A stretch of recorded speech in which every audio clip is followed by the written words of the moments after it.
Hello students, here's the review for Spiral 6. I strongly recommend that you do the review out, that you use this video to help, and that you use the problems that you do as a guide for while you work on your spiral. That's a great way to create a resource that will be helpful for you, and I strongly recommend that you do that. Alright, so converting from log to exponential form, here's my base, my argument, and my exponent. That means we're looking at base x to the e, so that's 6 is equal to 67. Second one, same thing. We've got our base, our argument, and our exponent. That's going to be 11 to the x is equal to y. For the next two, we're going backwards. We've got our base, our exponent, and our argument. That's going to be log base b of 174 is equal to a. Same thing for number 4. Base, exponent, and argument. Log base 2 of b is equal to e. And by e, I mean a. All right, for the next ones, we're evaluating expressions. This is what I need to see in order for you to get credit for this. These are things that you can often type into a calculator. And I want to see the conversion steps. So we're looking at, this is equal to some exponent. So that would be 64 to some exponent is equal to 4. That's the magic thing that I need to see. I know that 4 to the third would be 64. And to go smaller, we have to kind of convert this to 1/3. So that would be 4 is 64 to the 1/3. That's a cube root, and that's why that's going on there. So that tells me that this is equal to 1/3. I'm just going to go down. We're going to do a similar thing for number 7.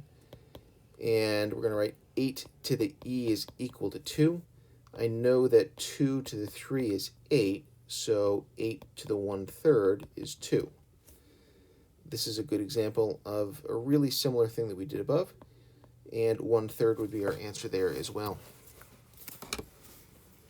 For number 6, we're looking at some exponents. So we've got 2 to the e is 32. And if you multiply 2 by itself 5 times, you get 32. So this answer is 5. And for the last one, we have two different things going on. We have to deal with both shrinking the number and flipping it. So we're going to think about this in two separate ways. So we got 16 to the some exponent is equal to 1/4. I know that 4 squared is going to be 16. That means that I'm going to, actually I can't move my sticky because this is a PDF. So I'm going to go left, I guess. And I know that 4 is equal to 16 to the 1/2. The other thing I need to do is be able to flip this. So that would be 1/4 is equal to 16 to the -1/2, knowing that flipping things is a matter of negative exponents. And my final answer for here, I'll do this one in blue, is going to be -1/2. In terms of solving these equations, our first step is always going to be to get the exponential stuff by itself. To do so, I'm going to add 2 to both sides, so +2, +2. And then I'm going to divide both sides by -5. So we end up with 19, -7m minus 7. And that's going to be -18 over -5. So in other words, 18 over 5. I'm going to convert this to log base 18. I've seen people use some exponent rules and log properties that I'm not sure you're really comfortable with. So I think this is by far the easiest way for us to do this, where we have our base, our exponent, and our argument. This becomes log base 19 of 18 over 5. That's equal to -7m minus 7. To finish this off, we've got to get m by itself, so I'm going to add 7 to both sides. 19 of 18 over 5. Nothing else is changing. And then I'm going to divide both sides by -7. And I can leave that as my final answer. And we're done. For number 10, we're doing the exact same thing, even with some similar steps. I'm going to add 7 to both sides.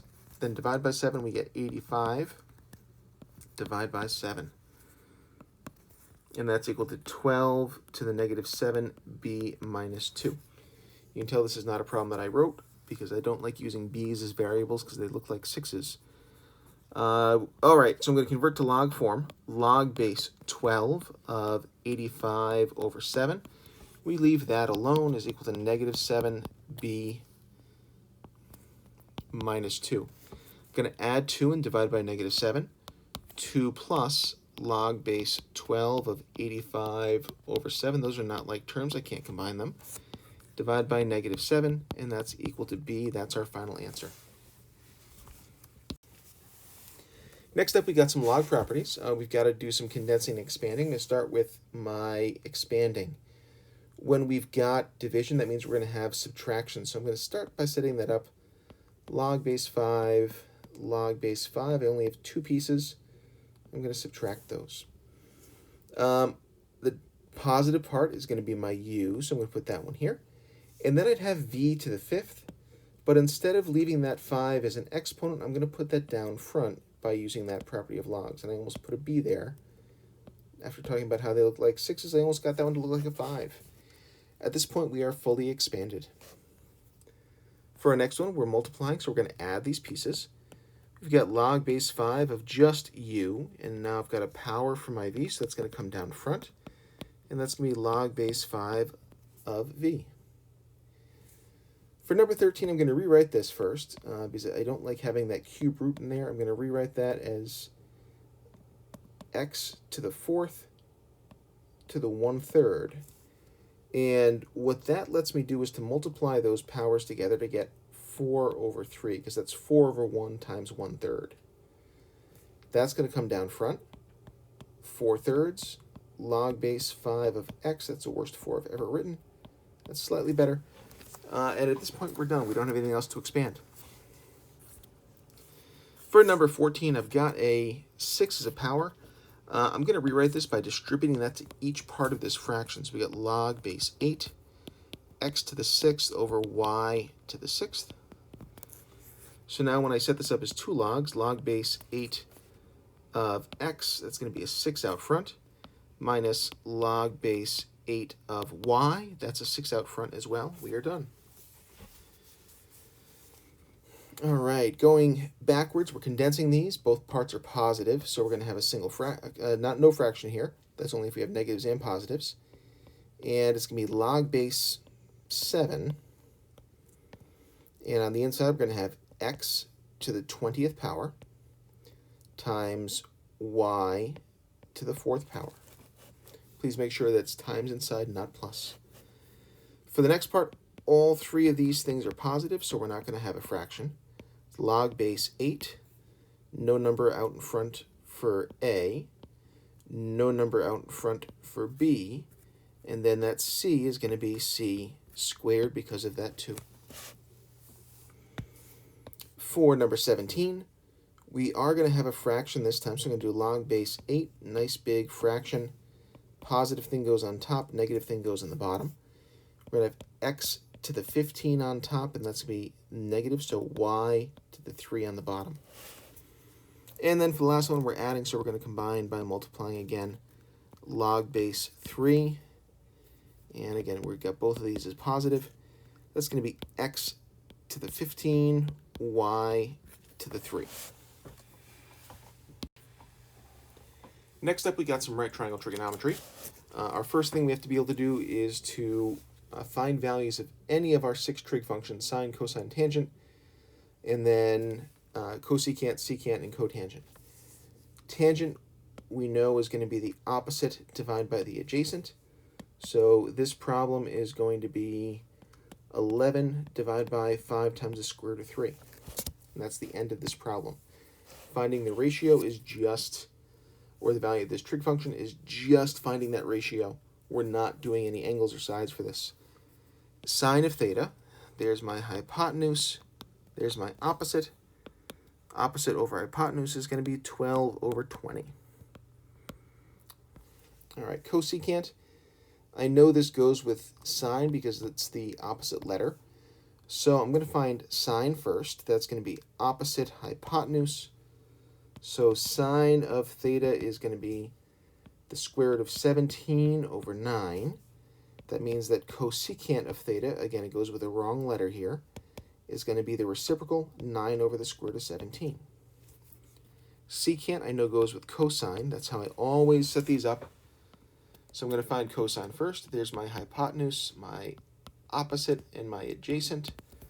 Cosine of theta would be 6 over 22. So secant of theta would be 22 over 6. Here we're trying to find the measure of the indicated angle. All right, so I'm going to set up the same thing. We've got hypotenuse, we've got adjacent, and there's my opposite. This is a cosine one, so I'm going to start off with cosine of question mark is equal to 30 over 32. I really appreciate if you set these up first, just so that I can see that you know what's going on there. This is really important in terms of getting any partial credit at all, because if you type something in wrong on a calculator, you're not going to get any leniency as far as partial credit unless I can see this step. In fact, this is probably going to be worth more than half the credit to set this up this way. And then we got cosine inverse of 30 over 32 because we need that for an angle. And when I do that, I got 20.36 degrees. All right, same thing for number 24. Here's my opposite, my hypotenuse. That's going to be a sine thing. So sine of that angle is going to be 27 over 39. Sine inverse of 27 over 39 is going to be that angle. This will get you full credit as is. And in terms of the decimal for that, so 27 divided by 39, we get 43.8 degrees. All right. For number 25, we're finding the measure of this side. I know 33, so I'm just going to circle that. There's my opposite. There's my adjacent. That's a tangent thing. Tangent of 33 is equal to x over 14. 14 times tangent of 33 is equal to x. You are at full credit at this point. 14 times tan 33. We get x is equal to 9.09 if you want to make sure that you're along the right track. For number 26, we know 51.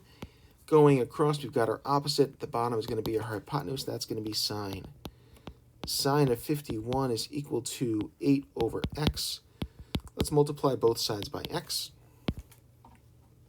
So we got x sine 51 is equal to 8.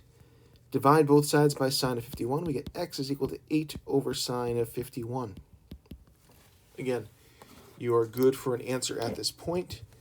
If you do that calculation, we get x is equal to 10.29. And lastly, we've got laws of sines and cosines. We're trying to figure out which one to use in each case and then apply that. So for the first one, we know both that angle and the side for angle B. So let us do this one as law of sines. We're trying to find AB, so that's across from 17. And what I might set this up is sine of 137 over 28 is equal to sine of 17 over x. I'm going to multiply both sides by x and then get it by itself. And when we do that, we've got sine of 17 multiplied by 28 and then divide by sine of 137. You could leave it like this, or you could do this in a calculator. And if you do that, sine 17 times 28, doesn't help if I type the thing in wrong. We're about to have sine of 147 instead of sine of 17. Divided by the sine 137.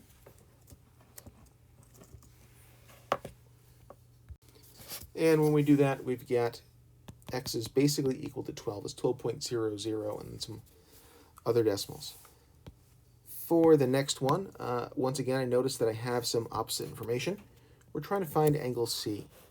So we'll do another law of sines. Sine of 82 over 19 is equal to sine of c over 9. Let's multiply that across. 9 times sine of 82 over 19 is equal to sine of c. That gets me 0.4691 is equal to sine of c.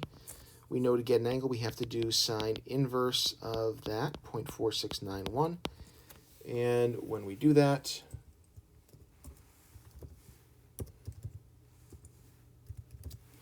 I get 27.97 degrees. Okay. For 29, I don't have any opposite information, so we have to use law of cosines. I'm trying to find this opposite side here. That's going to be what we set up by itself, so c squared. Then we're going to have the other part, so 28 squared plus 24 squared minus 2 times 28 times 24 times cosine of that angle 80. The nice thing about finding sides with law of cosines is we can just press enter and get c squared. And when we do that, we get c squared is equal to 1126.6168. That means that c is equal to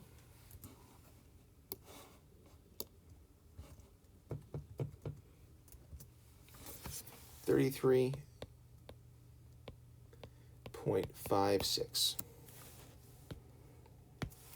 All right, finally, you might expect this isn't the law of cosines, and it is. We have all three sides. We don't have any angles that are opposite anything. So I'm going to look here, and I notice that I'm trying to find angle S. That's the one I want inside my cosine, so I'm going to write that first, cosine of S. I also tend to not use S's because they look like 5s. All right, so S is going to be 16, so let's put that one in, 16 squared. The other two, 12 squared plus 18 squared, then minus 2 times 12 times 18. All right, let's do these calculations out. So 16 squared is 256. 12 squared is going to be 144. 18 squared is going to be 324. And then we've got minus 2 times 12 times 18, which is going to be 432 cosine of S. All right, I'm going to get this part by itself. Again, we cannot combine those. That's a really important thing for us to remember. And to do that, I'm going to be 256 minus 144 minus 324. And when I do that, I get negative 212 on the left is equal to negative 432 cosine of S. I'm going to divide both sides by negative 432. And when we do that, so it's negative 212, divide, not times, by negative 432. We get 0.4907 is equal to cosine of S. Finally, we've got to do cosine inverse of 0.4907, and that will tell us what S is.